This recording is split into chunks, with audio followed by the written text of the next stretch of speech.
Hello and good morning, everyone. Welcome to this week's new episode of the Xbox Lunch Break Special. I'm your host, Mr. BoomStick XL. And folks, we have an outstanding show, of course, packed with some breaking news. Thanks to FOSS Patents on Twitter, Florian Muller, or I believe I'm saying it wrong. I'm going to just say Muller because I'm butchering the poor man's name. But folks, he's made the news over the last couple of months, keeping a keen eye on everything happening with, of course, ABK. And he found something that sent the interwebs on fire over the holiday weekend here in the United States. Of course, everyone here celebrated or did not celebrate Easter. If you did and you had fun with your family, Mrs. Boomstick and I, of course, wished everyone a happy Easter. And if you do celebrate, we hope that you had an amazing time with friends, family, and loved ones. It turns out that Sony is the dirtbag company that we thought that they were, folks, and it's been proven. It turns out that they have called both all of Nintendo's products as well as all of Xbox products inferior. And they were called to the carpet thanks to FOSS Patents on Twitter. He had a few things to say. Now, a couple of big websites picked this up and went ham on it.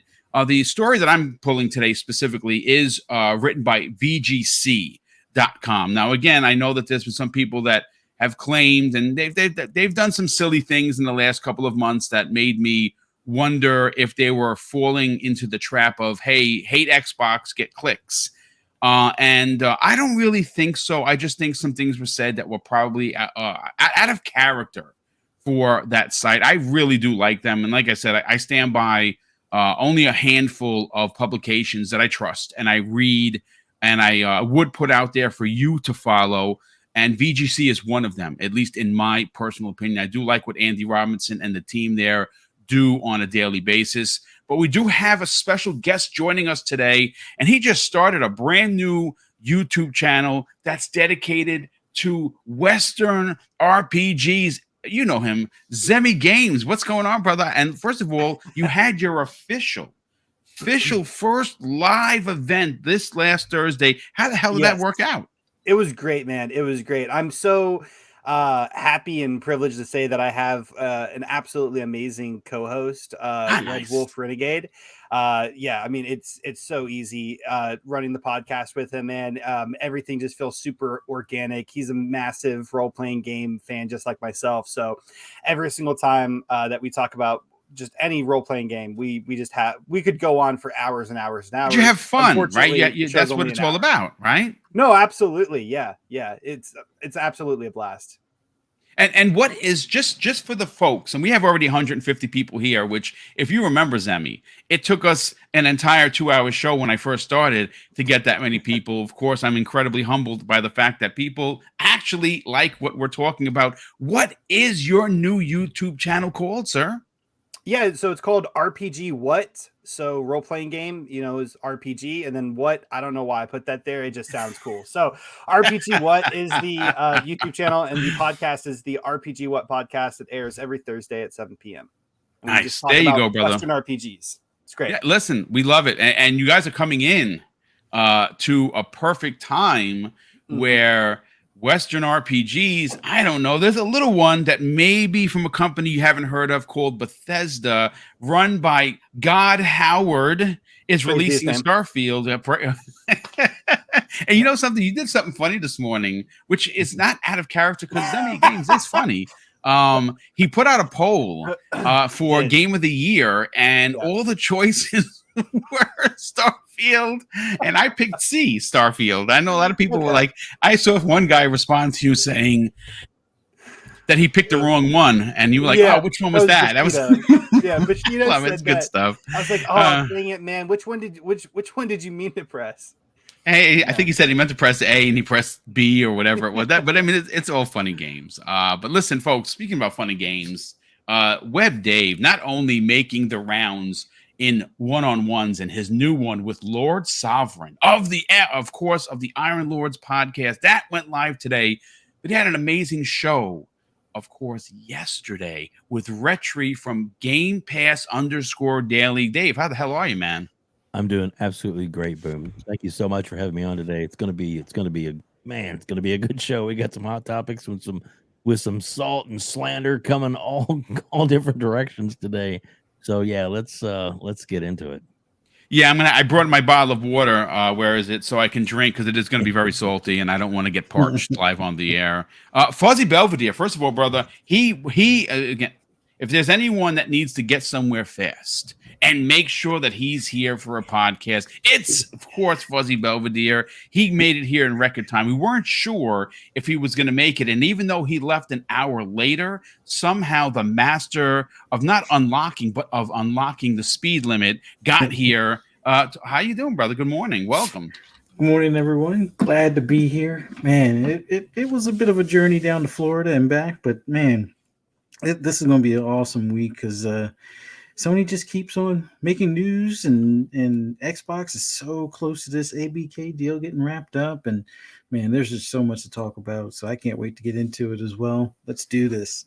Yeah, indeed. Absolutely. And you're going to see some masterful driving right now from BoomStick, which, no, I'm lying. It's going to be terrible. I flipped this car like 100 times, but it's okay.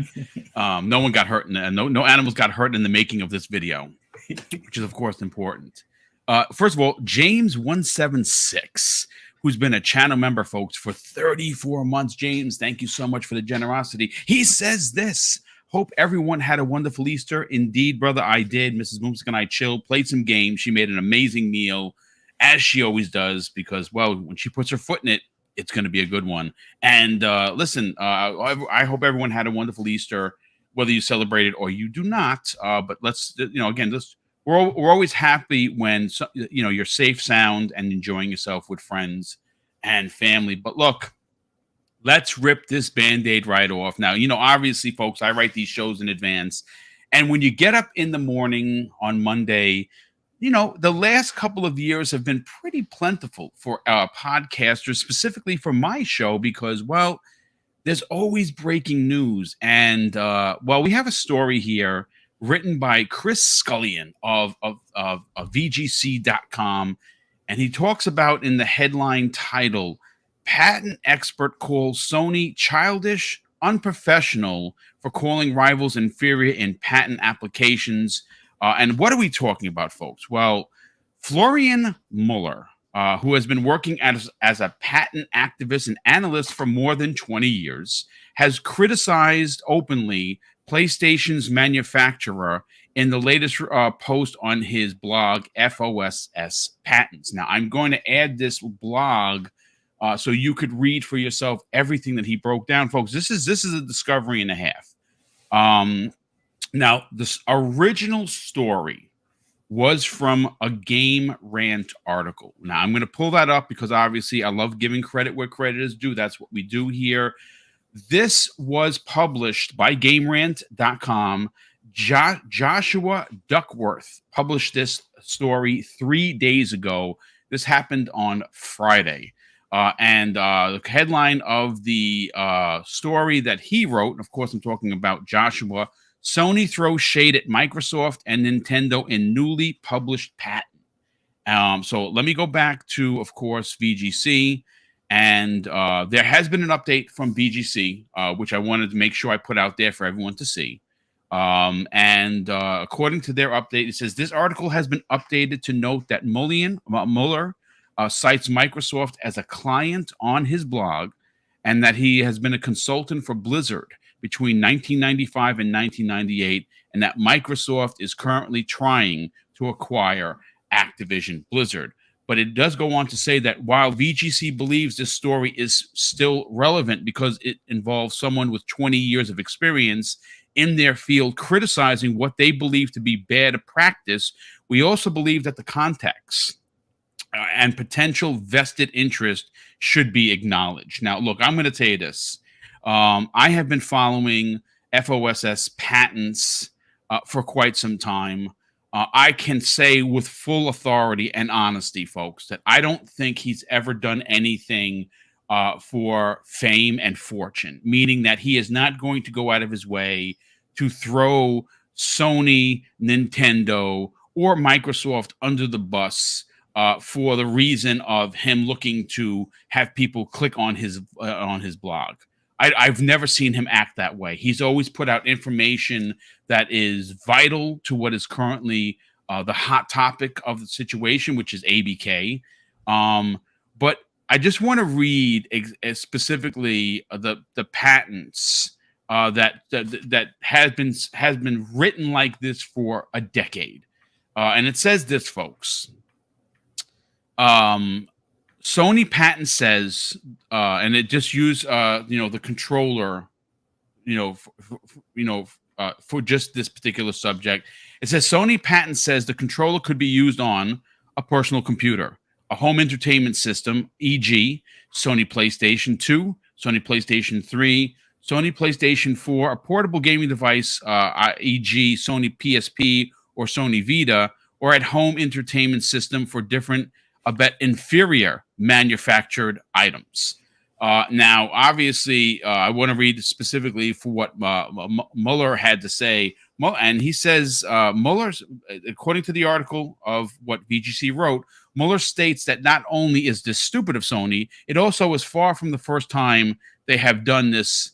And I would imagine that this is something that's been going on for a while. Just no one knew about it because, well, I don't read patents. I don't know if you do, but that's what Florian does. That is his forte. So he obviously knew about it. Now, look, specifically, I find it to be pretty ridiculous that, again, I understand business, folks, right? I'm not a boob. But there is something to be said about being in first place for as long as Sony has been. And there is something to be said about acquiring a certain swagger that you start to believe your own BS. Mm-hmm. And yes, they make great consoles. You've heard me say that before. Yes, they have an incredible, outstanding first-party IP lineup.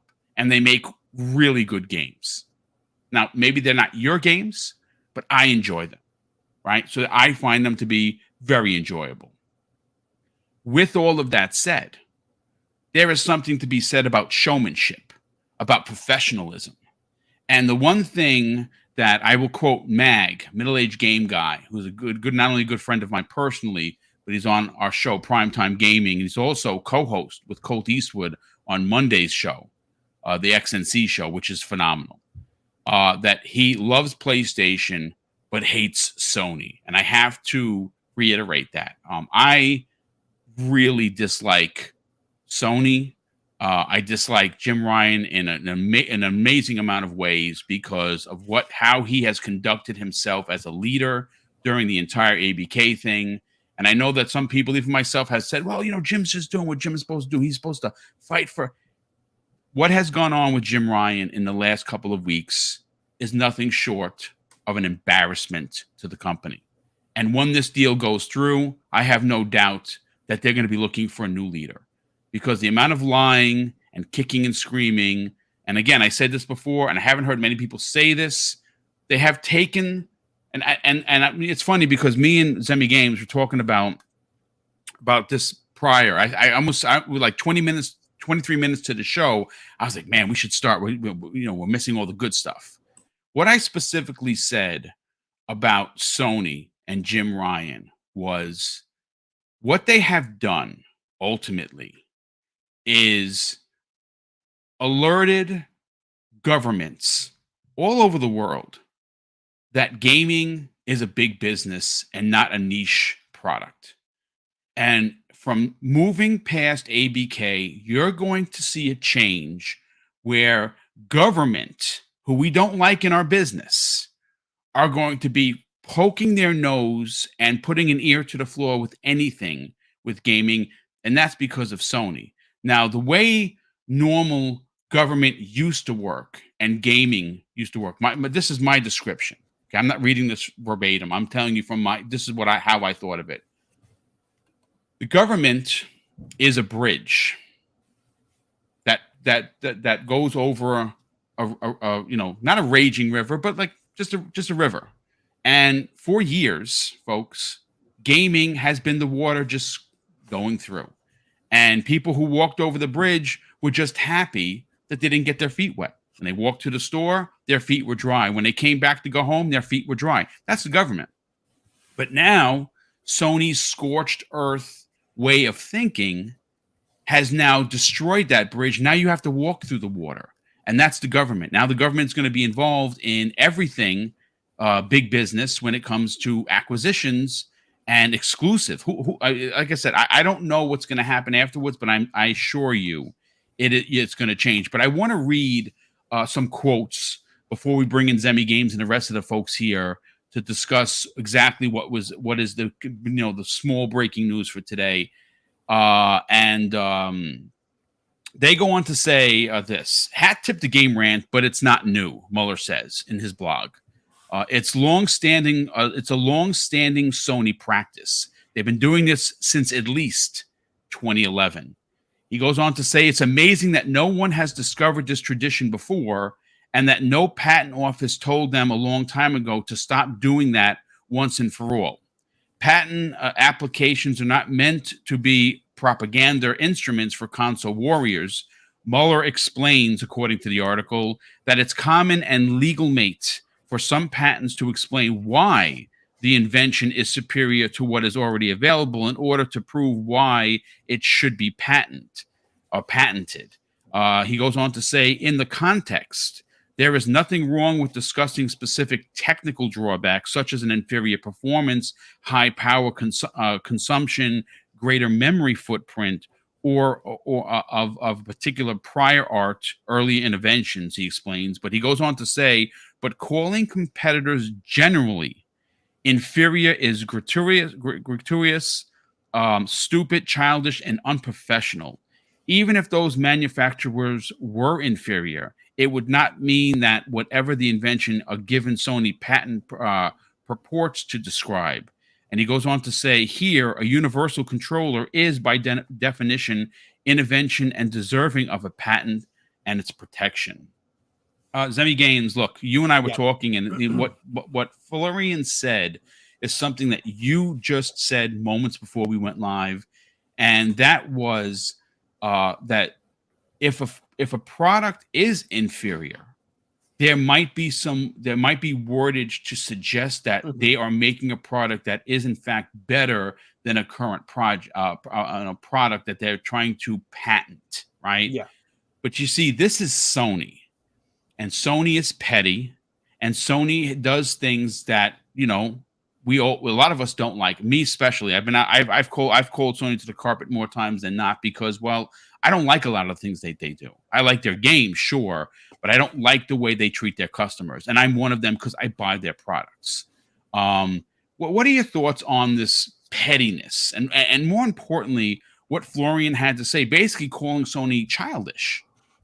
Yeah, I mean, I would probably just say tasteless. I mean, it's just not very tasteful with obviously what they're saying. I mean, of course, there would be a point of saying, okay, hey, this product is better than these inferior products if it was a one-to-one comparison. But I mean, with the example that you read off previously, they are, patenting a universal remote, and rather than calling other universal remotes that Xbox maybe creates or Nintendo creates as inferior products, they're not doing that. They're saying, hey, and this universal remote will work even on inferior consoles, right?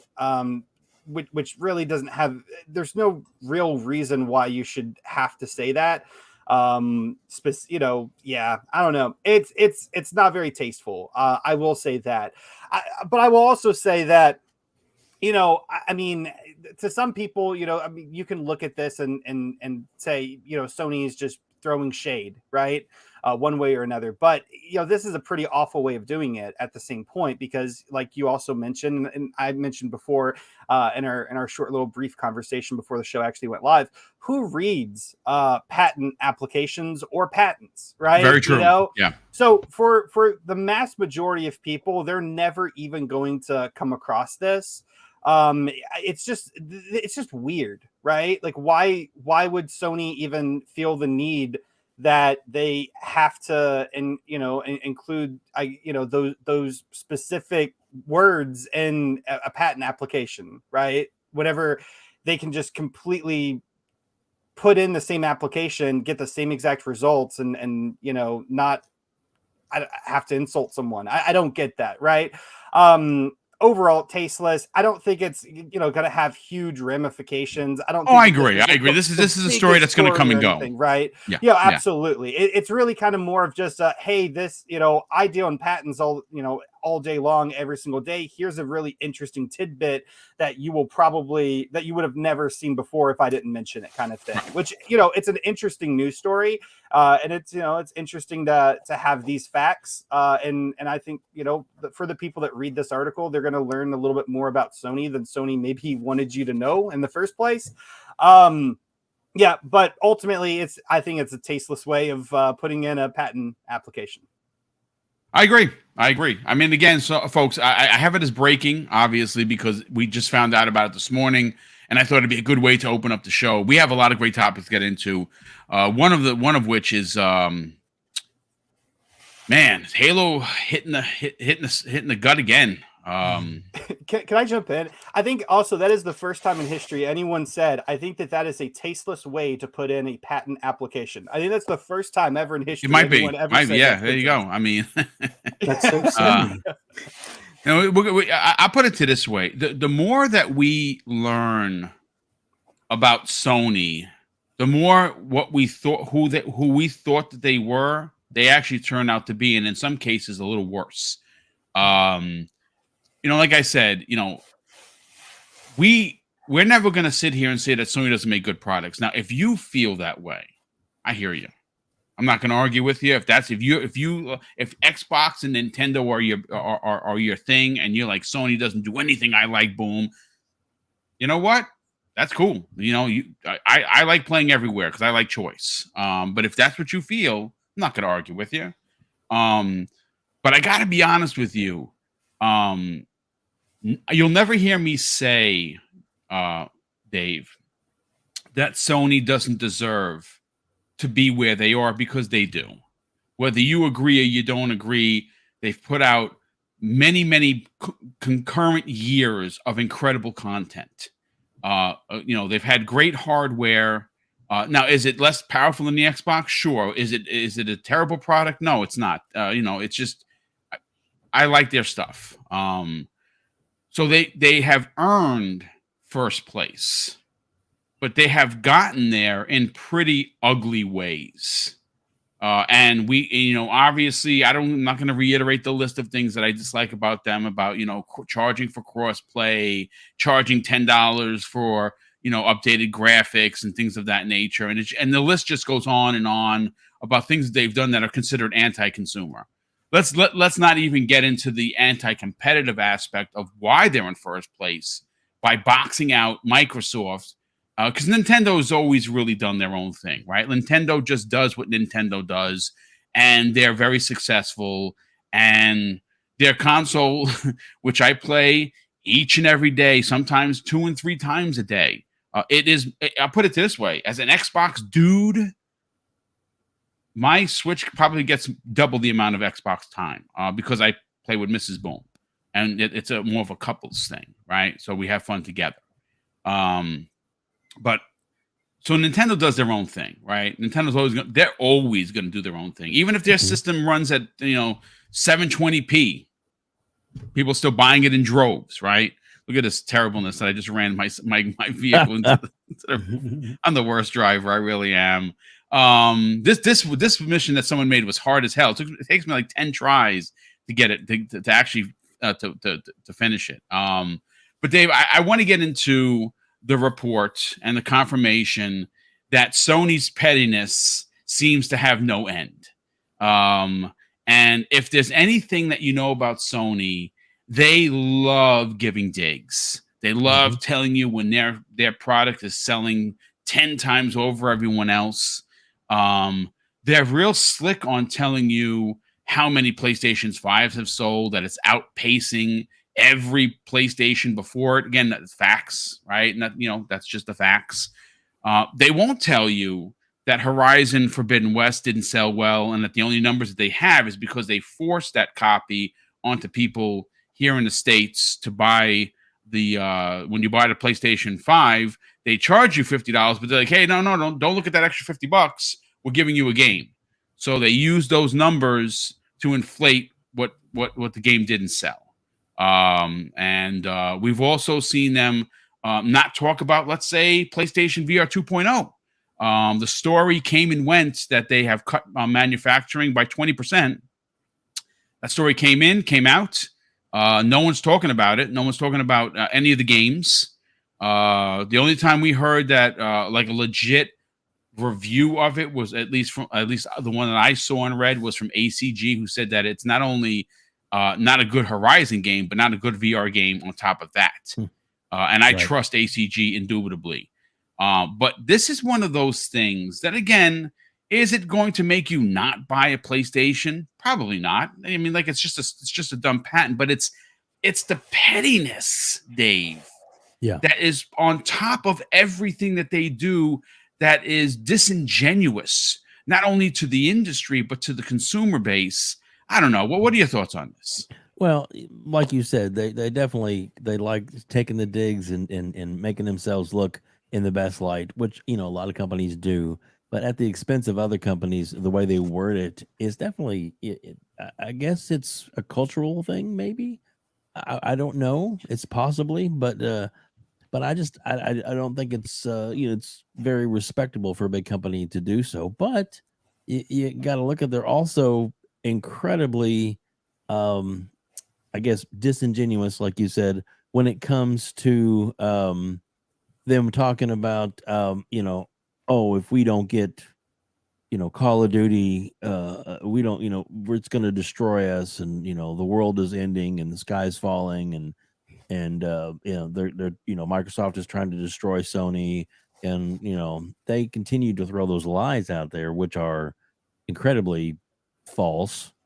And that's why the CMA is changing their viewpoint, is because they've dug into it and did the research and found out that, well, Sony wasn't really forthcoming in a lot of their point of view. And so their whole thing right now about these patent things, and apparently they've been doing it for quite a while, and most of those comments we don't get to see, but apparently they're now being brought to light. It's just another, I guess, file that under more things that Sony does, to claw their way to the top of being the number one and staying number one gaming property in the world. I don't, like I said, even when this deal goes through, and it's going to go through, that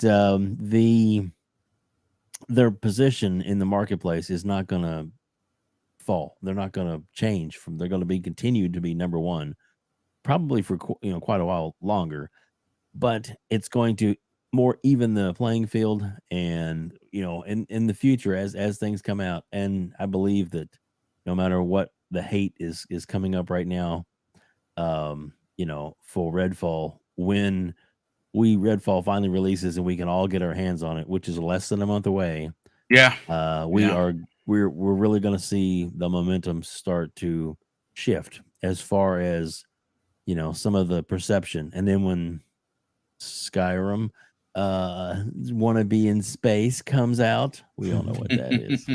I'm just kidding. I'm sure Zimmy's over like, what? Don't blaspheme me. Well, basically, that's we've heard it called that. It's basically Skyrim in space times the size of times 10. So exactly. Starfield's going to be amazing, and when it does come out, and I am looking forward to your new show, by the way. I'm looking forward to watching that. So, but yeah, it is really going to be a difference maker in the industry. I really feel that way. And plus, it's going to be available so many different places, except for on the PlayStation, that Microsoft's really going to be pushing. And I have a feeling that's when all these things start coming together, that's when we're going to really start hearing about the family plan in the US.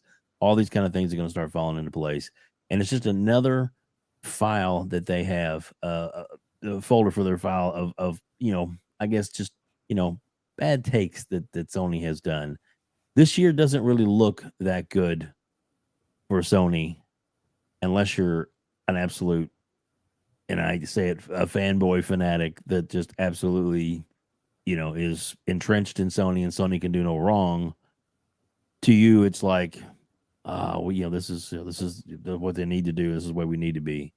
But I don't know. We'll just have to see what comes of this. The backlash. Like you said earlier, it's here today. We're talking about it right now. It's breaking news that that they would make these kind of comments. But in a couple of days, I'm sure Jim Ryan will say something else stupid, and we'll just have to go with what he says then. So, yeah, I mean, he's been stepping in it. 2023 hasn't been great for Sony. I'll tell you that right now. They went from and listen again, folks. Maybe not every game was for you last year, but there is no doubt that they had a solid 2022. 4 first-party games. And I don't want to hear, boom, those are supposed to be delayed. And it doesn't matter because that happened to Microsoft in 2021. A lot of the games that came out in 2021 from Microsoft were games that were delayed. And obviously that year they won Publisher of the Year from Metacritic because they had a lot of games came out and a lot of really, really good games that were reviewed reviewed well. With all of that said, I would imagine that 2023 might see the same kind of thing from Microsoft as, they have a lot of games coming out for first party. Whether they get reviewed fairly, that's something we're going to kind of talk about tomorrow because on the Xbox Factor podcast, I don't know who saw it. And I really want to have a big panel to talk about it. So that's why we're saving that particular story for tomorrow. Did anyone happen to watch the horrendous footage of Redfall by IGN? Yes. Like, thank goodness for Colt Eastwood, who put some footage out there that was sent to him. I mean, if I understand this, folks, Colt Eastwood was flown out by Microsoft to go play Redfall and then do a preview coverage on it. I'm not saying that didn't happen for IGN, but the IGN coverage, the footage that they showed was awful. First of all, whoever was playing didn't know how to play a first-person game. Were not skilled in playing FPS games. I don't know if someone could let me know in the chat or anyone on the panel let me know who actually did the preview, because I would think, and this is just me kind of putting it out there, you would probably have your top Xbox guy in the hell's his name? Jesus Christ. Why can't I think of his name? Ryan, thank you. Ryan McCaffrey do this preview because he's really good at first-person games. I don't agree with his takes. And I think he's really fallen off a cliff for me personally over the course of the last couple of years on some of his really, really bad takes. But you can't argue that he's a first-person guy, big Halo fan. So if you were going to give someone, a first-person game to preview and show off, you would give it probably to him. I'm just saying. I'm throwing it out there. Yeah. But whoever was playing was terrible. And yes, sir. Think the actual footage itself was like uploaded at like 1080p too. It was like uploaded as a lower quality. They could have brought up a higher quality. They could have. I'm glad you bring that up because once again, shouting out Colt Eastwood, who I'm very good friends with. I'm not going to make any falsities about that. I mean, Colt are good friends. He immediately responded as an Xbox person or a content creator would do, and he put out his footage. And his footage obviously was sent via Microsoft or Xbox, Arcane Studios more specifically, and it looked 10 times better.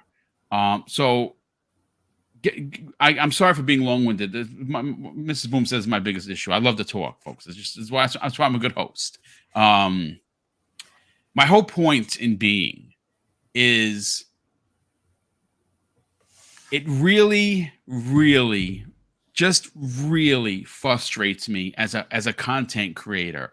Like, I'll tell you this. I would never go out of my way to make Sony look bad for the purpose of making Microsoft look good. That is a fact. Now, as much criticism as I give Sony, I give that right back to Microsoft when they F up. Zemming Games and I, when we used to do a two-man show, did it all the time. Because when they weren't doing what they needed to do, we let them know about themselves in a professional manner. It really frustrates me, folks, to think in my head that a game like Redfall that is a new IP, it offers both single and multiplayer and co-op experiences.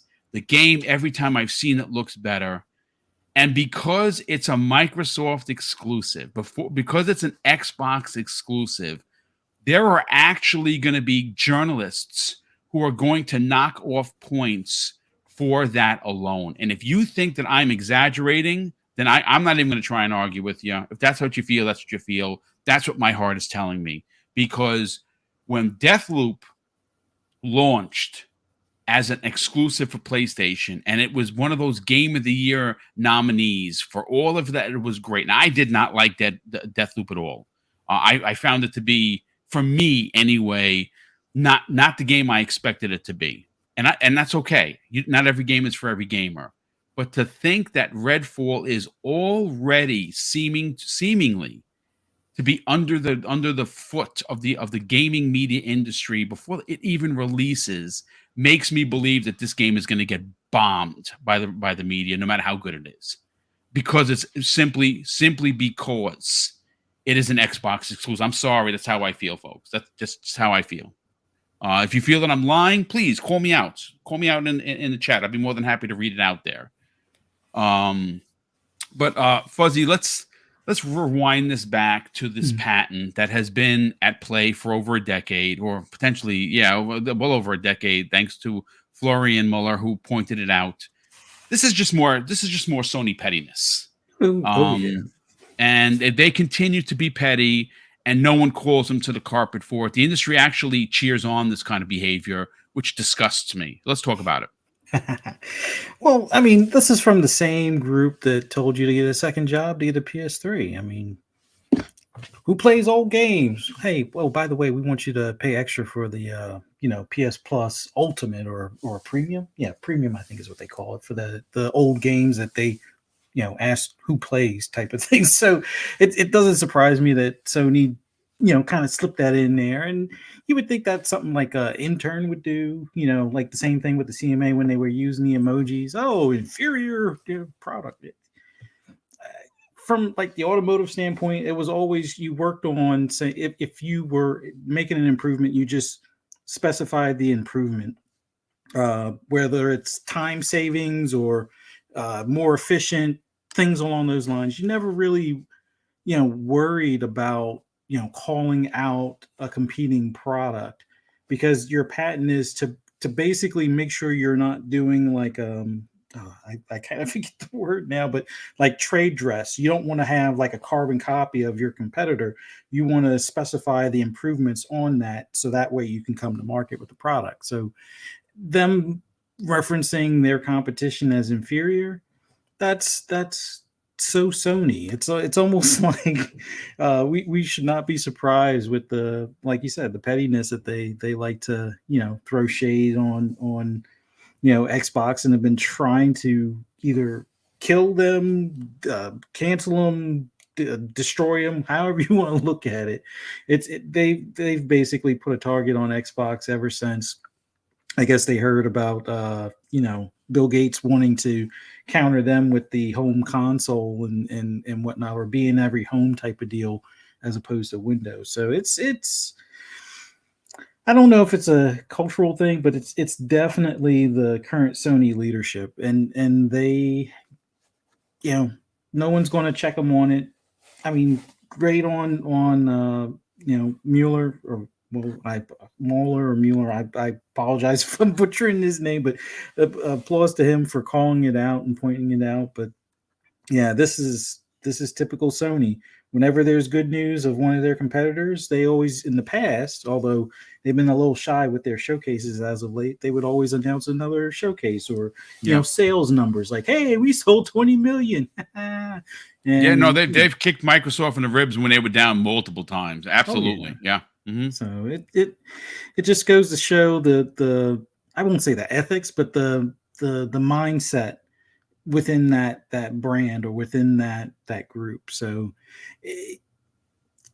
great for console wars, for business not so much, but Sony's going to be Sony, so I'm looking forward to the days when Microsoft shows its hand a little bit better. I mean, they're showing their hand now, and they already got Sony crying about ABK, so it'll only be a matter of time before they're crying about something else. So maybe next time the concessions will be to stop putting stupid stuff in patents and stuff like that, or blocking games from the platform, and maybe we'll play nice from here forward type of thing. So it's funny you say that. It's funny you say that, because one of the things I don't think anyone has really talked about, and we're not going to bring this into an APK discussion, I'm just throwing it out there because Fuzzy just mentioned it. It makes you, it's really food for thought.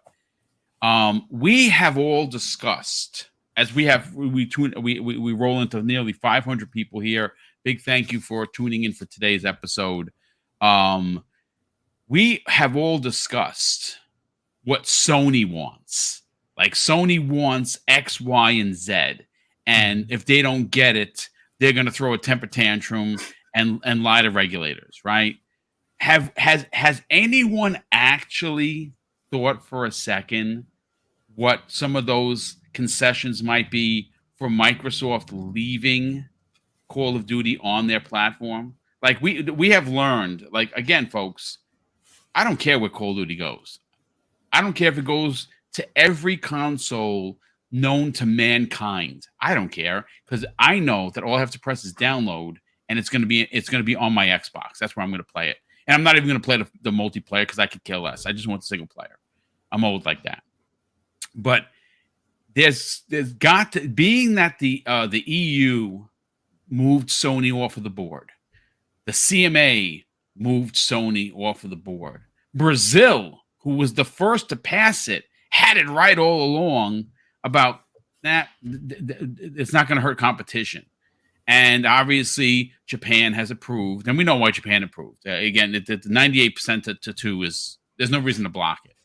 But it's food for thought to think of what Microsoft might ask for. You know what I'm saying? Like, I don't know. It's just food for thought. I do want to shout out Wolf of Darkness, who has been on a tear. He's on Twitter at Wolf of Darkness.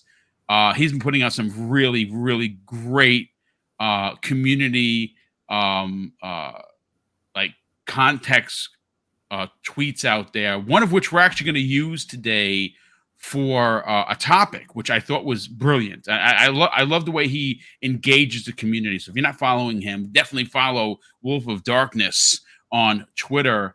So does somebody want to say something before we move on to the second topic? I do, yes. Yeah, talk about it, bro. Let's go. I was gonna say that maybe, because I've been sitting here and I've been thinking maybe Sony's strategy is they're trying to convince everyone at the U.S. Patent Office to buy a PlayStation. Maybe that's their strategy, Yeah. I mean, you never know. Subliminal messaging. Yes. Yeah. Microsoft bad, PlayStation good. I mean, that's the running joke anyway. Listen, folks. I want to talk about a subject that's either it's going to cost me subs, it's going to cost me viewership, because whenever I talk about Halo, even if I'm yelling to the ether that it's amazing, which season 3 is amazing, and Zemi Games and I have played quite a few matches together. It's been a lot of fun. We have news. As if the Halo news can't get any worse, folks. It's getting worse. Now, I don't know what happens from here. I don't know what involvement he had, and I say he. It was revealed to the world, folks, that Joseph Staten, who returned when Halo Infinite was at its absolute worst in development, he returned to 343 to take on leadership position, take a leadership position in 343 to get the game done. Now, I know that there's going to be a lot of people here that don't like talking about Halo. I think that if you don't, okay, I mean, that's fine. What can I tell you? I love talking about Halo because it's one of my favorite franchises. I have and had given Halo Infinite both multiplayer and single player, and I stand by this, folks, a 10 out of 10. Yes, there were some issues with content, but you cannot argue that when you you got into a match of Halo Infinite that you weren't having fun. And the feeling that I got from Halo Infinite, and I still get, is some of my greatest Xbox 360 memories come the way of a Halo 3 in multiplayer and single player. And that's what I got with Halo. Now, of course, I'm crushed that we're not getting any new single player stuff. I think that's just egregious. And this is where I put Microsoft on blast. How dare you allow for the flagship franchise to be treated like a waif? And that's unfortunately what it's been treated like. I'm sorry. That's just the way it is. It's just awful how they have treated the franchise. And it's really shame on them for allowing it to get this bad. Well, it has been confirmed that Joseph Staten, who returned to help finish Halo Infinite, cross the finish line, is not only leaving 343 Industries, folks, he's leaving Xbox altogether, and we have no idea where he's going. I saw a lot of people saying he was going to rejoin Bungie over at PlayStation, and that would be hilarious if he did, but great for Bungie, as Bungie's been having a time with Destiny 2 and some of the stuff they've been doing. Not the greatest of content. And I don't play Destiny anymore. I haven't played in years. I used to be diehard into it, but now I fell off the map. The question is now, folks, what happens to Halo? Now, again, I don't know what involvement. I would imagine some major involvement for Joseph Staten during both all the choices that have been made up until now, and obviously to get season 3 out the door. I'm sure he had input. How much input, I don't know. My hope is that he leaves 343 Industries better than when he got there, because when he got there, it was in complete disarray. Sammy, I want to go to you first on this, because obviously you're our guest and you are a big Halo fan. We play Halo together all the time. I like me some Halos. And you're quite good at it. And folks, I'm not going to say specifically what he says. I am going to tell you that he is the greatest trash talker, and he has the skills to back it up, and he is whooping fools left, right, and center. And when match is done, he's in the top 3. He's that good. And then he has banter that makes you fall out of your chair laughing while he's doing it. But, Semi Games, Joseph Staten, I thought for sure was going to take over the full-on leadership for Bonnie Ross when she left. Now, Bonnie Ross obviously was the head of 343 Industries for many, many years. She stepped down as the leader of that franchise, and it was due to some family stuff that was going on. And family is more important than anything. Now, a lot of people disagree that was just used. I'm not going to get into schematic. She says she had to leave for family. She had to leave for family, and that's what you have to take. Some of her decisions, listen, whether you like them or you don't like them, and some of them I did not. She led led the studio for quite some time. I had a chance to meet her in person at E3 2019, and she's very knowledgeable, very passionate about Halo, and very welcoming on top of that for being the position that she was in. Zemi, this is, I don't know if it's bad news, if it's terrible news, if he's leaving because he has someone in place that he trusts that will take on a leadership position and even do better than he did. If that in fact is the case, then Halo, yes, it's had a ridiculous amount of bumpy bumps in the road, so to speak. But again, if you haven't played Halo in a while, you should pick up and play Season 3. It's phenomenal. The new maps are really, really good. They released a map called Oasis that is probably by far one of the best in years. I mean, like it's phenomenally good. What does this terrible news mean for Halo moving forward, Zemi Games? Yeah, so if I'm not mistaken, and I very well might be, I have been historically in the past. I believe that Joseph Staten actually left 343 previously, and then he Yeah, he did. actually got repurposed in like the Xbox publishing division, right? Yes. Back to his old job. Yep. Yeah. So I don't think that this has like massive ramifications on Halo right now. What I would say is, so from my perspective of like, hearing about the development troubles of, Halo Infinite with 343 Industries, Joseph Staten had a huge impact on getting that game where it needed to be for launch. And I hate to imagine what Infinite would have maybe been if Joseph Staten wasn't there to kind of help, get the project moving along to where it needed to be, right?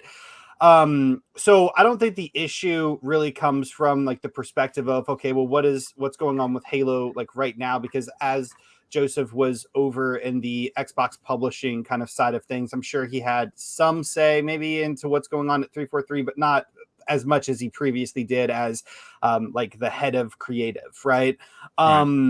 So my big concern is what is going to happen with Halo going in the future when they decide to make, a new story like in a sequel, because of course they're going to do a sequel. What exactly happens then, right? Because now Xbox doesn't have Joseph Staten that they can transfer back over to 343 to kind of pick up the pieces. And that's really kind of the worrying part, I think, for me is, I mean, hey, Xbox just lost a huge asset, right? Wherever he goes, I mean, he is absolutely a huge asset, for any company in the video game industry, right? He's just talented. He knows his stuff. And as far as it relates to Halo, I mean, he's even more of an asset, right? So, I don't know, why he left. I mean, who knows, with this type of stuff, he might've gotten offered, like a new dream job, to say, and he just accepted it and he's moving on. But I don't think Halo is any worse or any better, with him gone now. My huge concern is what happens with the franchise going in the future, right? Is their next game going to potentially be a Halo 5 kind of situation? And I hope it's not. And I hope that they, 343 Microsoft Xbox can all figure out what to do with the next Halo game. That way it's not like that. But I don't know, just from my perspective, I feel like he had a huge impact in getting Infinite where it needed to be. And now he's gone. Right. Real quick, two things. One, I just need to make a comment because I do my due diligence for these shows. I do this 5 days a week. This is a lot of work, folks. This isn't easy. I might make it look easy because I can talk about video games 24/7. What I don't like is someone calling me out on my own show. And I'm talking about Seth Garfunkel, who made it a point to imply that I didn't know that he left in January. Yes, he left 343 Industries following a ton of layoffs. But he announced on Friday he's leaving Xbox. So I thought that was a big deal because of exactly what Zemi Games literally just said. He is a creative, and whether he's with 343 or he's not, in the big scheme of where they go next, usually Joseph Staten was at the top of that conversation. So I understand he left, but the announcement of him leaving Xbox is a big deal, Seth. And if you don't think so, that's okay. But I also want to say that I don't appreciate the 6 posts in a row trying to make me look bad on my own show. I find it to be incredibly disrespectful. I do this for the love of gaming, but more so for the love of community. What I will not stand for is for someone to imply that I don't got my shit in order, because that bothers me. It takes a lot of work to put on 5 shows a week. Monday through Friday, I'm working, and you know what? YouTube ain't paying the bills, brother. I appreciate the super chats, and they do. We funnel that back into the community, but to make suggestions like that is, in my opinion, as a creative, incredibly disrespectful. And I'm going to be honest with you. If you unsub the channel and you never listen again, I think the world might be better for it, because I don't like that kind of behavior. That's disrespectful, dude. Unbelievably disrespectful, and I will not stand for it on my own show. You want to call me out for getting it wrong? I will acknowledge you. To suggest that I don't know what I'm doing when he says, "Good Lord, boom," what is that about, dude? Like, I don't get it. And I'm sorry to call people out, but I will not stand for that, folks. I'm sorry to gum up the show, but I don't like that. That's inappropriate behavior for someone that works hard for this community, and it's disrespectful, and I will not stand for it. But, Dave, I'm going to bring you in, but before I do, I got to catch up on 2 monster super chats that came in. The first one of the day comes from a good friend of the show, Dreadful Sean, who's been a channel member for 2 months, drops a very generous $20 super chat and says, I think Staten has moved on because the single player was canceled for Halo. And I believe that's exactly what happened when they had a bunch of layoffs at the end of last year. He wasn't laid off, he left. And I think that's a great point. If there's no single player, then why have Joseph Staten around? Because he has obviously been a part of some of the greatest single-player content in Halo history, even when he was working on some of the very earlier Halos with Bungie. I cannot wait for us to get back to those days. I miss a really good Halo story. As much as I loved Infinite, and I really loved Infinite's story, there's something to be said about that not having a continuation. I mean, we still don't know what happened to Locke. We still don't know what happened to Team Osiris. We still don't know what happened to a lot of the stuff. Like I said, I don't read all the books. I know there's a lot of people in the chat that are going to be like, hey, Boom, I can tell you what happened because I read the books. I appreciate the stories that are told outside of the games, but I'm more of I want to focus on the games because I only have so much time in a day. But the JD Gamer, well, let me continue. He says, Staten has moved on because the single player was canned for Halo. Maybe he goes to help with Tatanka. I mean, that's a possibility as well. I think the multiplayer will be fine because the multiplayer is fine right now. Under the current leadership, he rectified the Master Chief Collection from how that launched. Yeah, that was another bad launch, but the Master Chief Collection now is just phenomenal.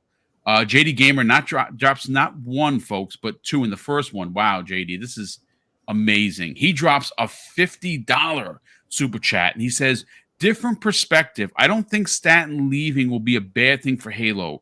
Reason being, he was there to get the campaign in order, which he did. That's a great point. Well, guess what's missing?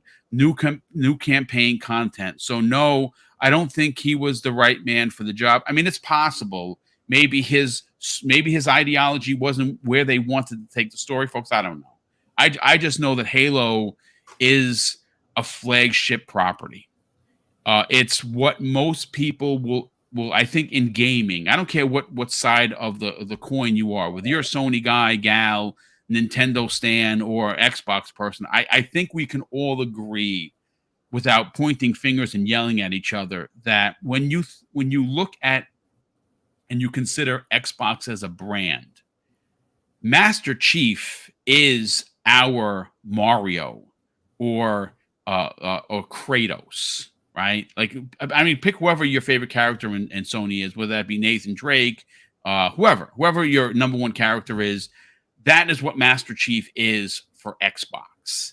I think what's frustrating, folks, and what is it's a bit of a head scratcher, to be honest with you, is how the flagship IP. I understand that, depending on who you ask and depending what year you ask, the flagship IP may be different for everyone. But how did Master Chief fall this far? That's the real question. How has he become a running joke in the industry? And the more we hear about, layoffs at 343 in November and Staten leaving in January and officially leaving Xbox, he announced to the world on Friday. Bonnie Ross had to leave for the reason of family. It makes me concerned as to what's next for Master Chief, right? Like where does he go? When are we going to get a new single player, story driven, amazing Halo game?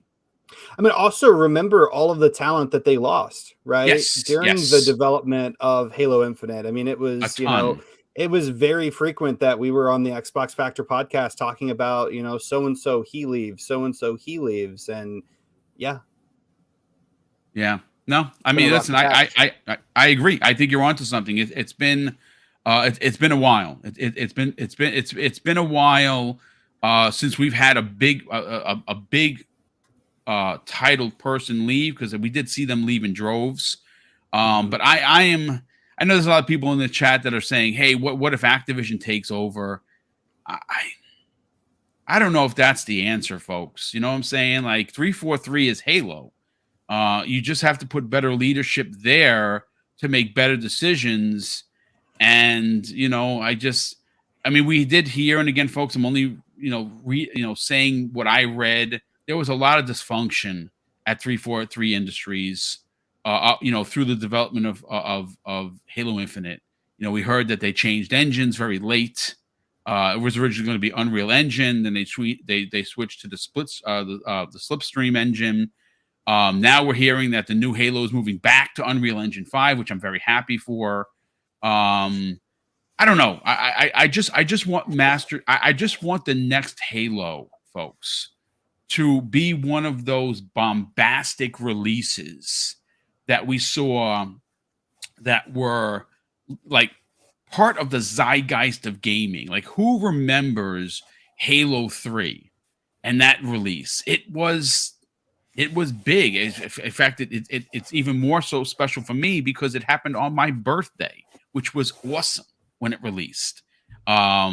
And I'm always going to remember that because Mrs. Boom got me, literally everything. The consoles, the controller, the cat head special edition, everything. And there hasn't been a Halo to release that had that zeitgeist that you would get with what you're gonna see with whenever the next Mario, when Mario Odyssey 2 is released or announced, it's going to be in the zeitgeist of the conversation of gaming. When Spider-Man 2 releases later this year for PlayStation, it's going to be a big deal. And I'm not saying that Starfield is not. I'm talking about specifically laser focused on Halo. I can't wait to get back to the days that a new Halo is coming out and there's a fever pitch within the industry. Dave, let's get your hot take on this, brother. And real quick, JD Gamer drops, wow, brother. He drops an additional $20 super chat and says, where the bleep is my new campaign content? I'm blaming him because if he was so influential and set up to be the head of 343, why weren't they working on the campaign content? We got new multiplayer and Forge, but no campaign. You're not wrong, dude. I'm not throwing the blame at his feet because I don't know what happened. But there's certainly questions to be answered that if he was anticipated to head the studio, why did the single player campaign fall apart and get canned? That's a great question. Dave, let's get your hot take on this, brother. Well, my take is that they kind of reassessed what's going on at 343. They've kind of looked at some changes that were made. Joseph, he is definitely an icon, and he's definitely knows his crap. Let's be honest. He is a man. He really gets in there and really gets the job done. And the first 3 Halos were just stunning. He's a good storyteller. I'll tell you that. Exactly. And when he came in to assist in Infinite, the story and everything was pretty much already there. And he said he liked the way they were going. He just kind of tweaked some things and cut some things out that just so they could focus on what they needed to get done to get the game out and to get it to where it was still made sense storyline wise. And he did a great job of that. I think we all loved the game when it came out. I mean, it was it's a phenomenal game. It had its downside when it didn't quite hit all the marks on the multiplayer mode. But now that he actually was, I guess, transitioned or left 313 and back to his old job, like it was 2 or 3 months ago. So as a person working for Microsoft, though, he's still heavily involved in Microsoft, and now that he's no longer there, hopefully, I wish him all Godspeed, and hopefully he's going to be either creating some kind of new studio, enjoying his retirement, or maybe there's other plans for him in the future in Microsoft in another part as these acquisitions come to fruition. We really don't know. No, we don't. Maybe he's we just don't. going to be taking some time off. But I hate to speculate on anything like that. I wish him all the luck in the world. He was a great asset to Microsoft, to the Halo franchise, and his influence, I think, will still be with us for a long time to come with the things that he set up in the story. I mean, those paths and those amazing character design and plot points that he came up with in the stories. I think will be with us for a long time to come, and it will continue to influence the Halo brand. So, yeah, I mean, look, they're making some big moves at 343 Industries. I hope that there is going to be less infighting about, because again, when you put too many high-powered cooks, chefs into a kitchen, and not enough cooks, the broth always gets spoiled.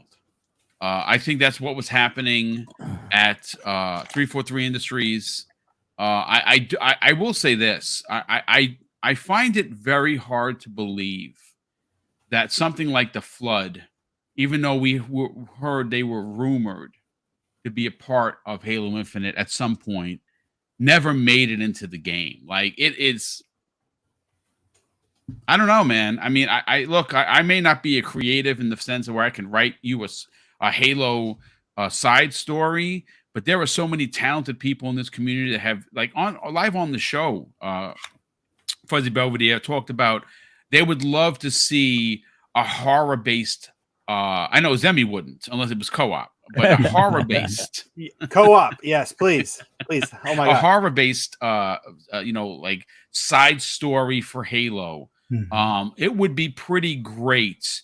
And I actually came up with this myself. I was like, could you imagine if we get a 12 to 8, 16 hour, passion project from a team that puts out when the Flood were experimented on and made, and everything goes to hell in a handbasket, as they always do when it comes to scientific experimentation.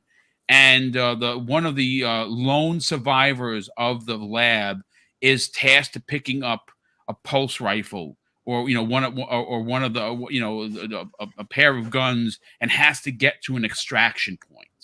I mean, I'm telling the story in 30 seconds live on the air, and I'm getting myself goosebumps because I want to play that game. Right. What are your thoughts on this? Again, I understand Joseph left.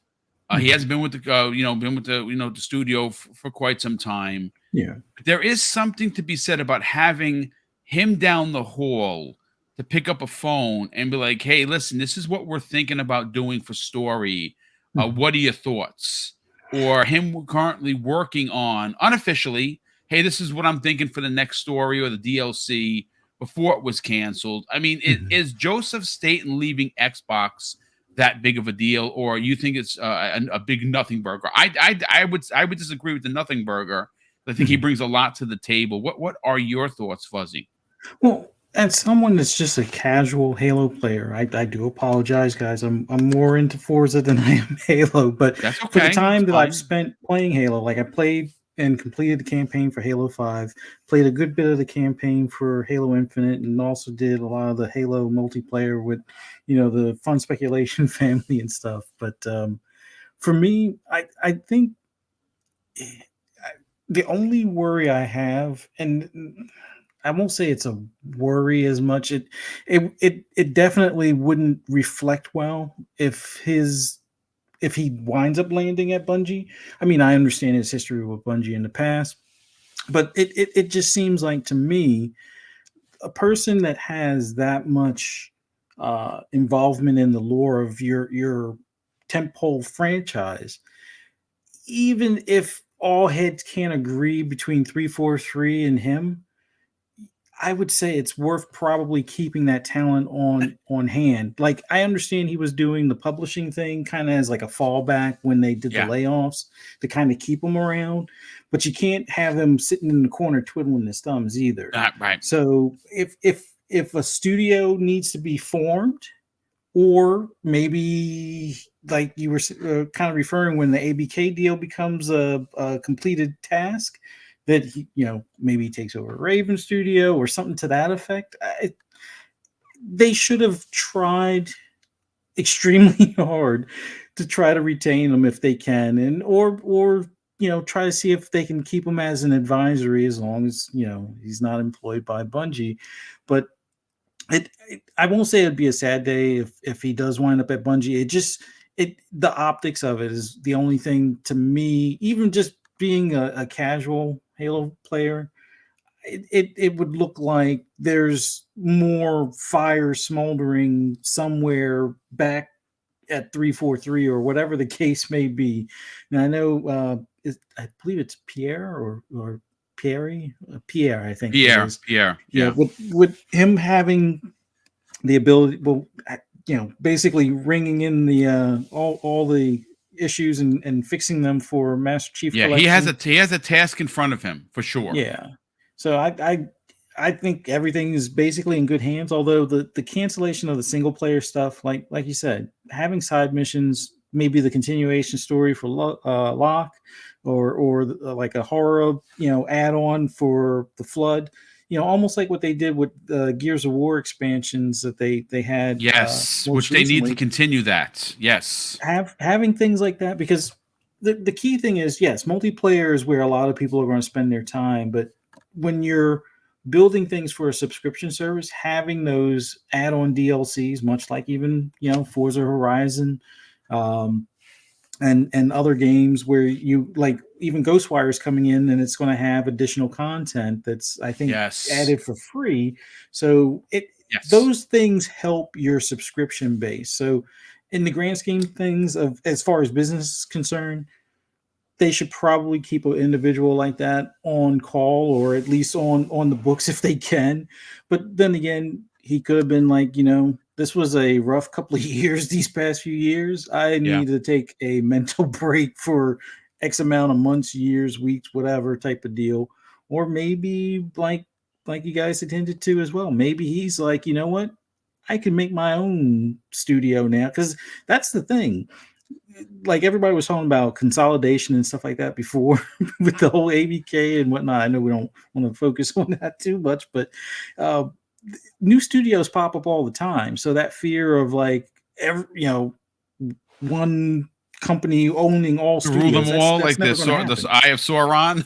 Yeah, it's like the studio heads usually leave and start a new studio, and if that one gets acquired later on, because hey, that might be a business model to do later on, create a business making games, make a game that catches enough attention, they buy out the studio after whatever the non-compete, like, well, they're working on phasing out non-competes, but whenever that expires, hey, I'll cash out and start a new studio, and then 2 years later do rinse and repeat. But no, I wish him the best.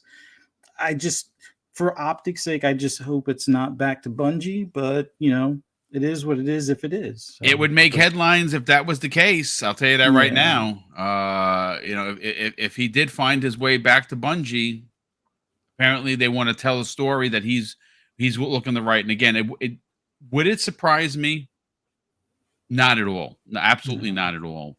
But listen, folks, we have another big topic. Like I said, this one was Wolf of Darkness put out a tweet that I put into the DM. I thought it was again, I love the way he engaged with the community. I really do. And I like bringing community related commentary and questions and taking it and using it on one of the shows, because I mean, there's a lot we could talk about, but I like giving people, positive shout out when I can. Real quick, I have to say a big thank you to Jez Corden of Windows Central. Not only is he listening, Jez, what's up, brother? How the heck are you? He dropped a very generous $10 super sticker. And thank you so much for that. Obviously, Jez Corden of the Windows Central. And of course, even more famously, co-host of the Xbox 2 and sometimes the Xbox 3 podcast, which of course is their Patreon supported podcast where they invite someone. Hopefully, Jez, I'll get that invite because I would love to be on that. That is pretty dope. We do have one more topic to get to. We're going to run into a little bit of overtime, but I do want to just catch up on the super chats, man. There's been a lot of them. Let me just see if I can get them in here in the correct order and when they were given. JD Gamer has been unbelievably generous, so thank you, JD, as always, brother. Definitely super appreciate the generosity. I just want to get everything here. Let me just make sure. It's in the private chat for you, Boom. Oh, it is. Okay. Let me just get to it. Oh, perfect, brother. Thank you so much.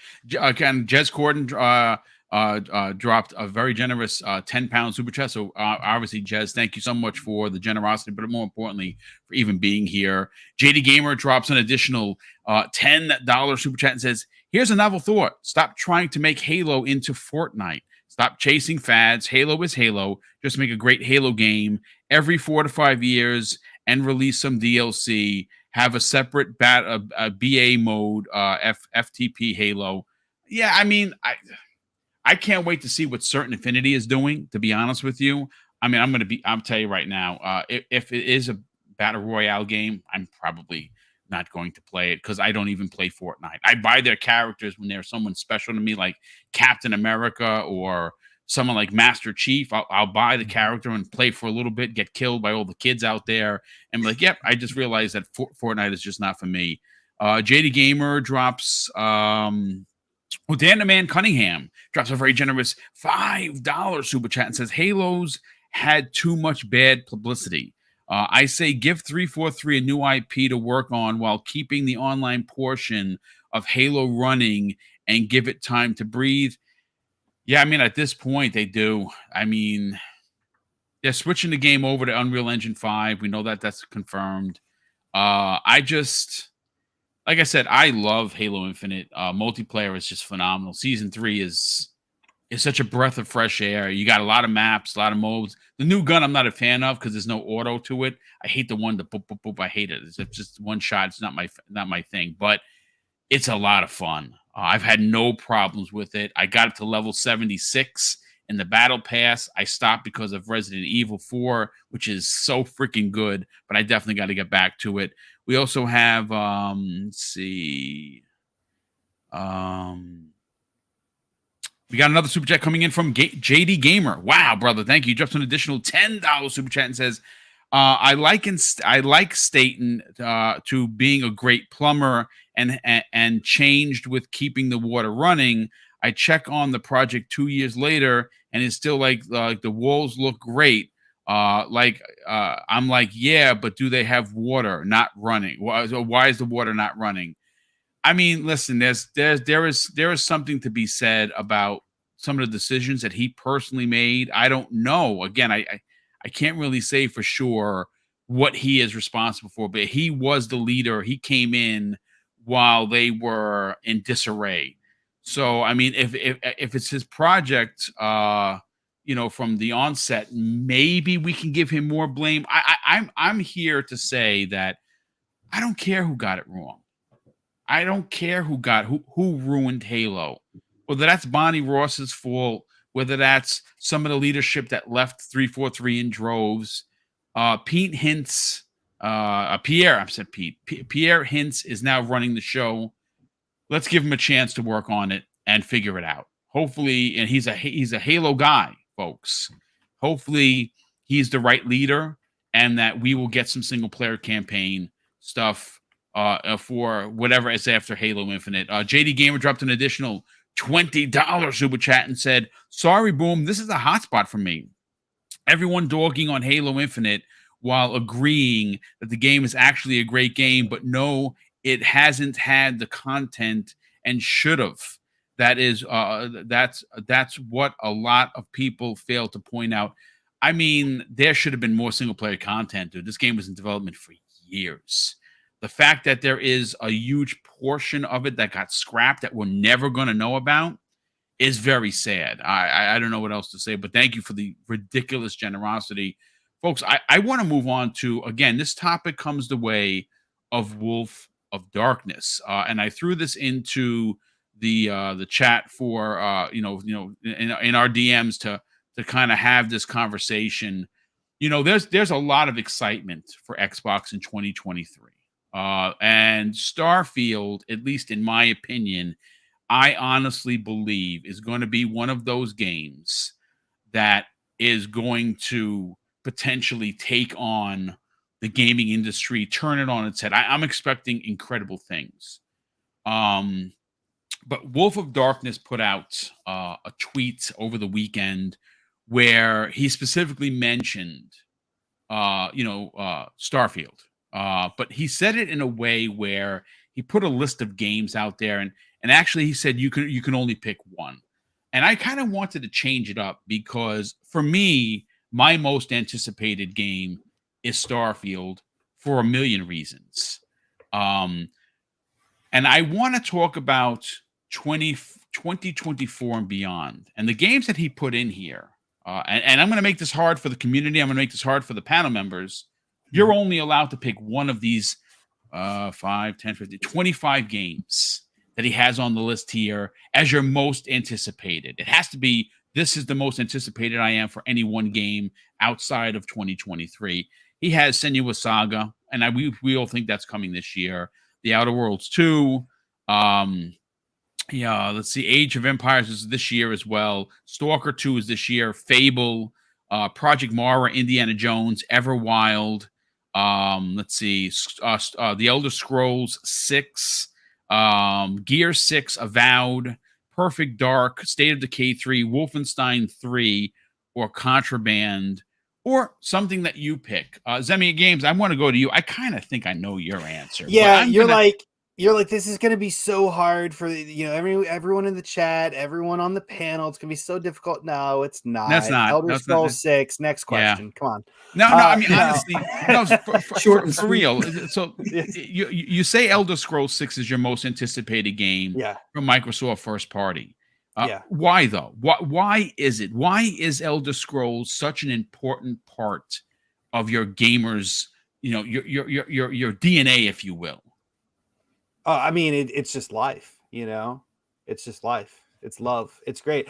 No, I fell in love with Elder Scrolls Oblivion way back in the day. It was like the first time I ever played a game even close to it. I mean, to me, Elder Scrolls Oblivion changed everything I knew or thought that I knew about gaming. And at the time, like before I got into Elder Scrolls Oblivion, I was stuck on like the previous gen hardware, and I really didn't have any reason or want to go and get a new Xbox or anything. But that is the game that brought me to the 360, and then eventually I got on Xbox Live, met a bunch of people, and obviously that eventually resulted in me getting on this podcast, right? Several years ago. So I don't know, like to me, like Elder Scrolls Oblivion is a game that reinvented myself as a gamer, right? I don't know. I just love the game. I absolutely love the game. And one thing that has me really, really excited about the game is, at least from my knowledge and from what I kind of remember, Elder Scrolls has always been like the game that sets what the graphics of new Bethesda games are going to look like, right? So Skyrim took a big jump, and then we saw what Fallout 4 would kind of look like with those kind of same types of graphics. One really interesting thing though is that I think Starfield is going to be the game that really takes that jump. And then, that's going to kind of give us a taste of what Elder Scrolls 6 is going to look like, and even possibly to some extent even play like. But I don't know, man. I'm just a huge Elder Scrolls fan. It's my favorite franchise of all time. And I can't possibly imagine saying another game is more anticipated for me than that. Yeah. Good stuff. Good stuff. Yeah, I mean, listen. Again, it's what is your dream collectible? Tell the world what you want, folks. This is great. This is fandom at its absolute finest, which is why we do this, right? We're all fans. But Zemi Games, there's no bigger fan of the Elder Scrolls. What exactly is your dream collectible that you will put on display and welcome people in your home to see? Talk about it for a second. Yeah, and chat, if any of you guys are listening, if you have millions of dollars, would be perfectly okay with this as a Christmas present. I'm just saying. No, I mean just a chest, like a wooden chest, maybe even with like the Imperial sigil in it, something nice. I don't know, and just filled with septums. Just like golden coins with the Imperial crest on it. Oh my god, I'd love it. It'd be like the greatest collectible ever. But not just filled, like oh yeah, like pouring out. Yeah, no, for sure. I'd be the wealthiest man ever. I don't think it would take months for me to remove the dumb smile off my face. I'll just tell you. Yeah, listen, that's what fandom's all about, folks. That's what we come to these shows. That's why I listen to podcasts outside of producing the 5 shows. I listen to a ton of them because I like being happy. I like being in my happy place. I hate being miserable. I don't like being negative. But Web Dave, that's a stout list. For me, if I'm going to jump in before you, out of all of those games, it's Fable.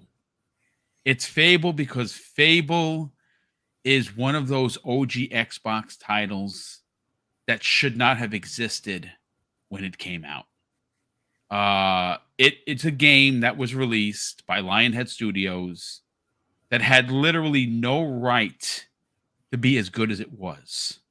And to this day, even though we did get an HD remaster, if you will, for the Xbox 360, I would love, as we wait. I mean, because Fable is going to probably be next year. At least I hope it will anyway. I really think that there was an opportunity that was lost not to bring the trilogy back with all of the bells and whistles that you could have done using the technology for the Xbox Series X. I get it now. You can still play it. That's the amazing thing about backwards compatibility. And I'm sure it looks great. But for me, I would have loved a trilogy redone. And like a Master Chief collection, right? Yeah, very much so. Yeah, I think they could do that. They should have done that already for Gears. I think the Master Chief collection, again, it didn't launch so great. But if you play that now, my God, what an achievement the Master Chief collection is. I would love to see more Xbox OG franchises get that kind of love and respect and treatment. Gears is definitely one of them for sure. And we have been hearing for years that the Marcus Phoenix collection is a thing. Like, it's real. Who knows? But the Fable trilogy to be done in that way, man, that would have been something special. But Web Dave, let's get your pick. You can only pick one. Only for 20, only one out of all those games. What is your most anticipated game? And again, this is a la the tweet that Wolf of Darkness did over the weekend, where you can only pick one. But I'm taking it. I'm framing it differently. After this year, there's a lot of games coming out for the Xbox. I mean, a ton of them, first party. But you can only pick one, brother. What is your one pick? So looking at the picture of the ones he put on here, man, it's so tough. But it's 2024 and beyond, right? Yep. Mm-hmm. Okay. Oh man, if I could only pick one. I like your Fable. I like that one a lot. It wasn't really that tough for me. But of course not for you. Not for you. because Hogwarts is already out. But I'd say Perfect Dark. Probably. Oh, that's a strong pick, dude. That's a Good. strong pick because we don't If I had to pick know. one. Yeah, we don't know where that game is going to go. I mean, is it a remake? Is it, what I'm saying? Are they rebooting it? Does this take place after the 360 launch title? Or is this a retelling of Joanna Dark? I don't know, but I like that pick. Did you play the originals? Were you a fan of the originals? Oh yeah. I liked them a lot. I liked the character, and then the even though it was a CGI, the trailer the teaser trailer that they put out, that, like I said, it's all CGI. We know that, but Right. but you could just see the potential, especially when they go to the top of the building, and just the overall. It just really makes you. I guess at least me, it made me think, wow, they could really take this and just go total spy espionage, Mm-hmm. AKA, like Splinter Cell type, crazy missions and, combat. And just, I don't know. I just, the perfect, between like a James Bond film and a Splinter Cell game. That would be awesome. So, Yeah. that's where my head went. No, I love it. I love the pick. That's a strong pick. Again, it's from a studio that has talent. Crystal Dynamics is going to finish off this game.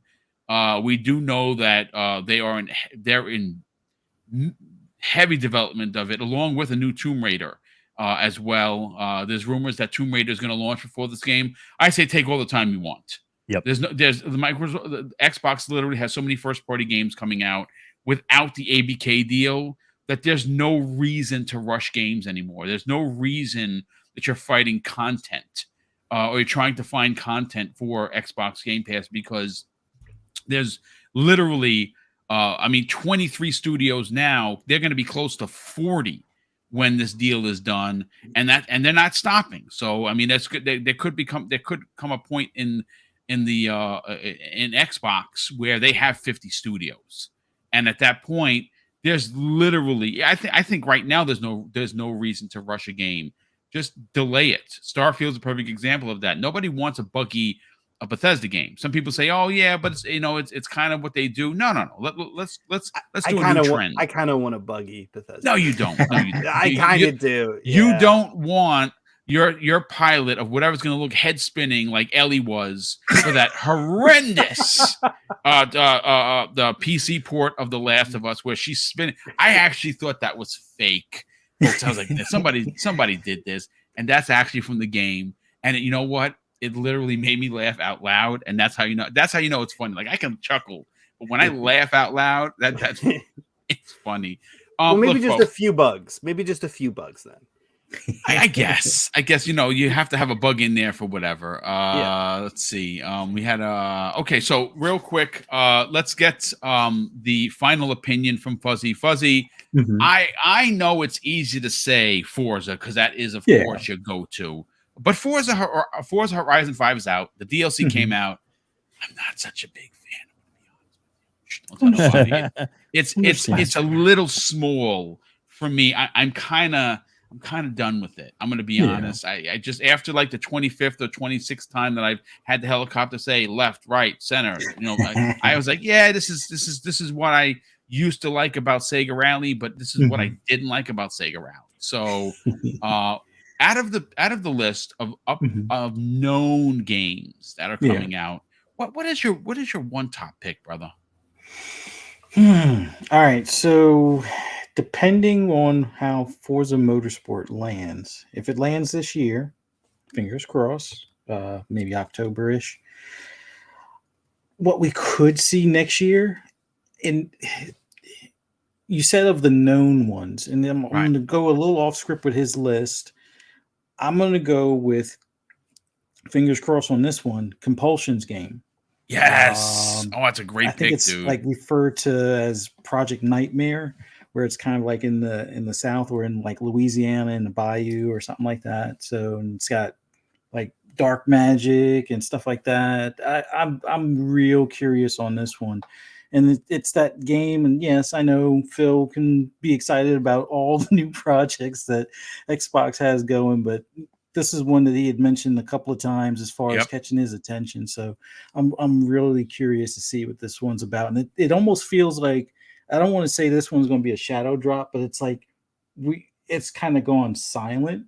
And I have a feeling they're probably a good ways away or good way through, building this game. So it might hopefully show up come June for the showcase and stuff like that. But one that's not announced, and once again off script here, Forza Horizon 6. Now, when I say Forza Horizon 6, people are like, oh, it's just another location, blah blah blah. I think everybody in unison can, will this thing to Tokyo or somewhere in Japan, so you can go through the city streets at night, down the switchbacks, down the mountain during the day, park your car near the cherry blossoms, take some nice photos, Yeah. do all kinds of like midnight racing, like basically like Midnight Club, but with Forza graphics, and add a little pinch of like Need for Speed, get, police pursuits involved. Don't make it mandatory, because when I try to suggest it on the forums, people are like, oh, go play Need for Speed. But, I want to see a few things changed up, but definitely that location, definitely work on more drag racing, street racing. They got the rallying stuff.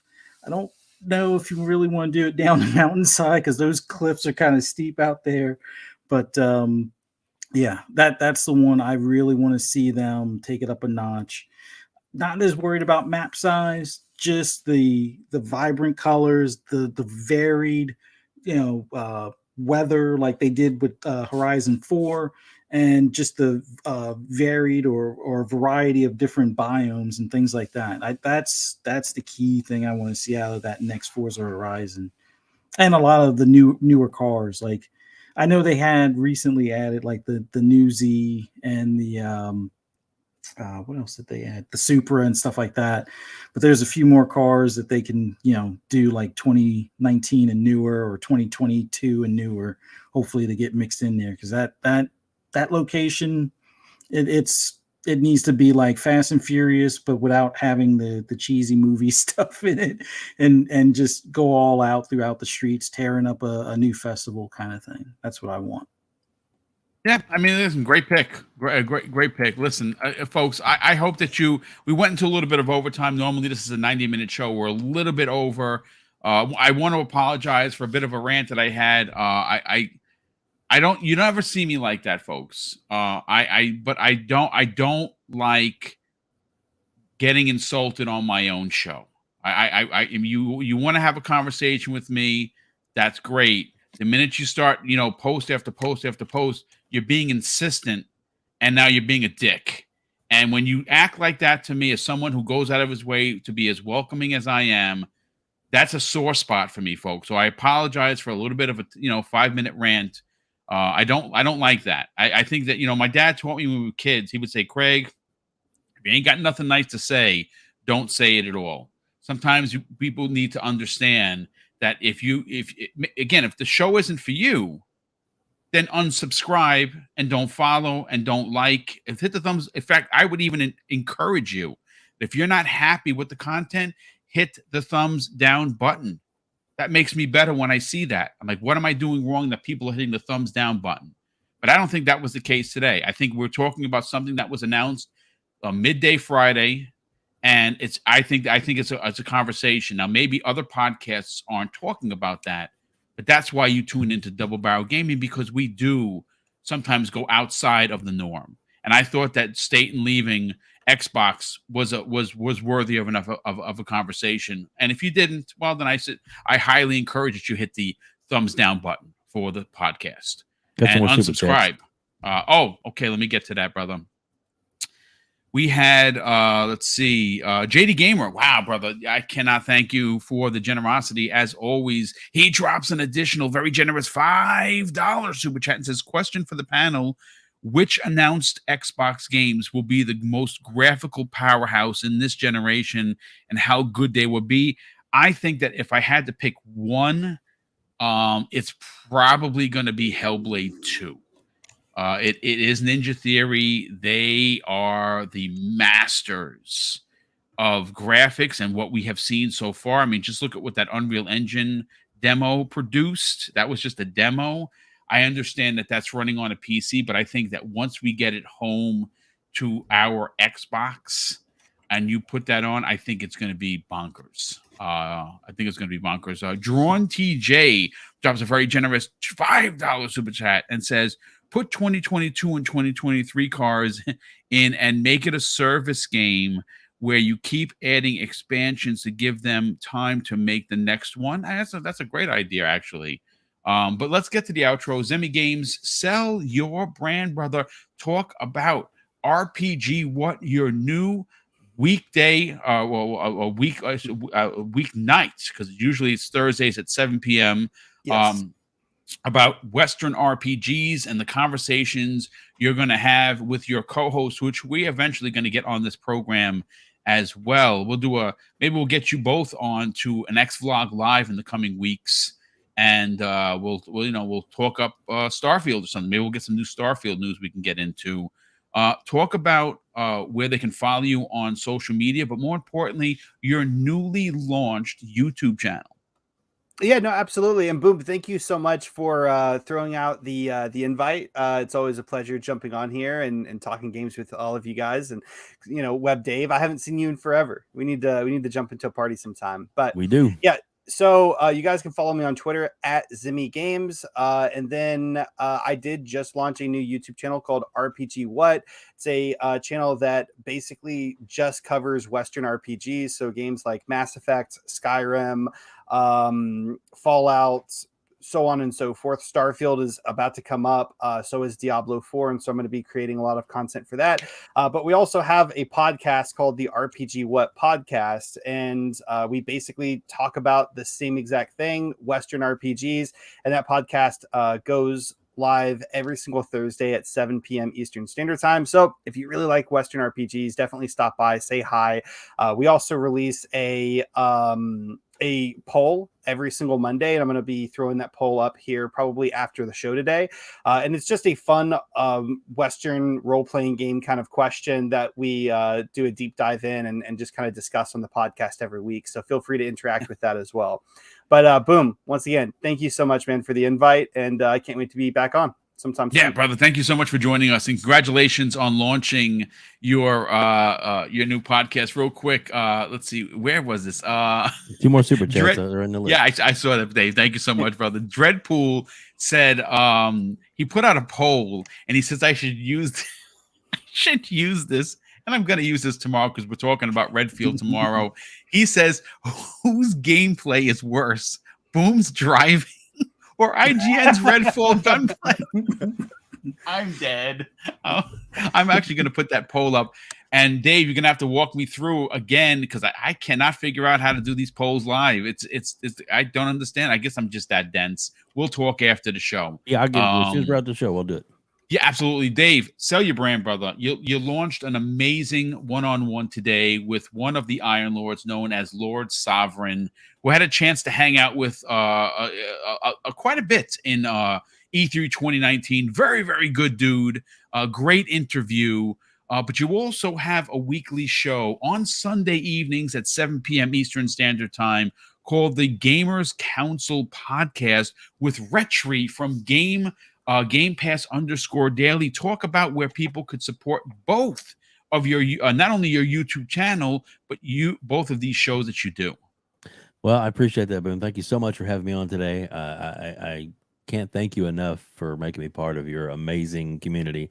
And I love being here and meet some great people like Zimmy and of course Fuzzy Belvedere, who all those are interviewed on my channel. Indeed. Just dropped in the description. You click on that, subscribe to that, please. We're on our way to 1K, and we're at like 721 right now. So we're on our way. Come on, folks. We're getting there. We're getting there. We can get them there. We can get them right now. There's 883. 800. I wish 383 people here. Come on, drop the link in there. Subscribe. It's Boomstick approved, folks. Check it out. Appreciate that, Boom. And then of course, this week's episode, of course, is with Lord Sovereign, and he was absolutely fantastic. What a great conversation. We have the Gamers Council on Sunday nights.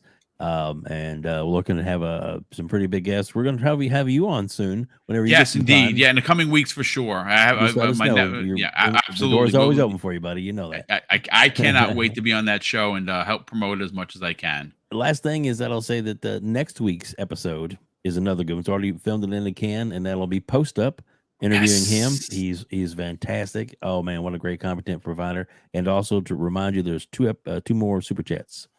Yes, Wolf of Darkness, who we used one of his Twitter posts. He drops a very generous $18 super chat and says, "Great show indeed. To be a gamer is the greatest hobby in the world. God bless all." Well, thank you, brother, for the well wishes and the very kind words. But of course, thank you for the generosity, Wolf of Darkness, as always. Gamer by Choice, who's a good friend of the program, who's been a channel member for over 2 years, drops a very generous $5 super chat and says, "My most anticipated Xbox game is Call of Duty in 2025 in Gaz's voice." So I don't think I could do his voice, but I could see the sauciness of that comment. Yeah. Yes, when Call of Duty, whatever it's going to be called, comes out in 2025, and there are two saucy things I'll say on that. A, PlayStation gamers who buy the game are going to be helping Microsoft acquire someone else, because that money is going to be used to for new acquisitions. I'm saying it now, and Gaz will agree with me. And two, it's going to be an Xbox Game Pass, and all you have to press is download, and you might even be able to pre-install it so it downloads while you're sleeping. I cannot wait for that. Thank you for the generosity, brother. Definitely appreciate that. And last and no way least, folks, the best driver who should be putting his footage on here rather than mine is Fuzzy Belvedere. Sell your brand, brother.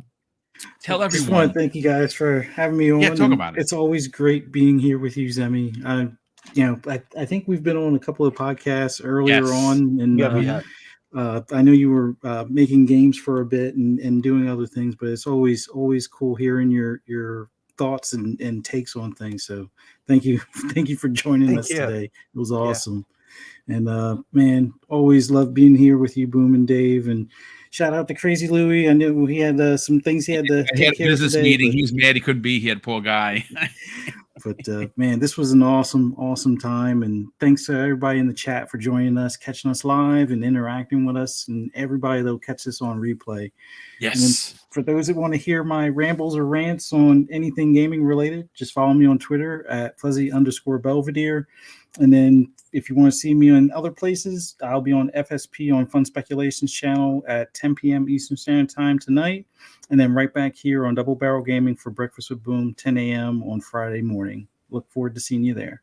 Yeah, thank you so much for being a part of this show. And, of course, Breakfast with Boom each and every week, Fuzzy. A big thank you to everyone that tuned in. We had over 500 people here today, which is awesome. Again, this was a show that I was actually going to sunset, and it turns out that people like Monday shows, and specifically the Xbox Lunch Break Special. I can't thank you enough for supporting the channel. FYI, there are 4 new designs being uploaded to the store this week for Teespring. 2 new Breakfast with Boom designs, as well as 2 brand new designs for the X Vlog live show on Thursday. The Richter is the one that the artist that did the 2 new Breakfast with Boom designs, and Sean Labrie just delivered while the show was live 2 brand new bangers of shirts that are designs are going to be going up for our Teespring store.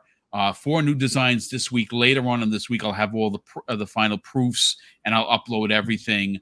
And if there's a specific, windbreaker or a hat or something that you want added, just DM me and let me know that you want this particular clothing piece added to the already ridiculous list of things that we have, including T-shirts and sweatshirts and things of that nature, and mugs, of course. Let me know, folks. But listen, ladies and gentlemen, that is going to do it for the Xbox Lunch Break Special. I am, of course, Mr. BoomStick XL, and for Zemi Games, Fuzzy Belvedere, and Web Dave, we want to thank you so much for taking the time to hang out with us. A big, huge thank you to all the super chats that come in, because, of course, those allow for the big giveaways as well as us to invest in the channel, which we have done extensively in 2023 so far. And, of course, I'm going to close out the show with something that's important to me, folks. Hopefully, one day it'll be important to you. That's something that my dad taught us when we were kids, and he would say, Craig, treat others how you want to be treated. And also, it doesn't cost anything to be nice. You live by those rules, son. I can guarantee you're going to have an awesome day. So take care, everyone, and we'll see you next week on the newest episode of the Xbox Lunch Break Special.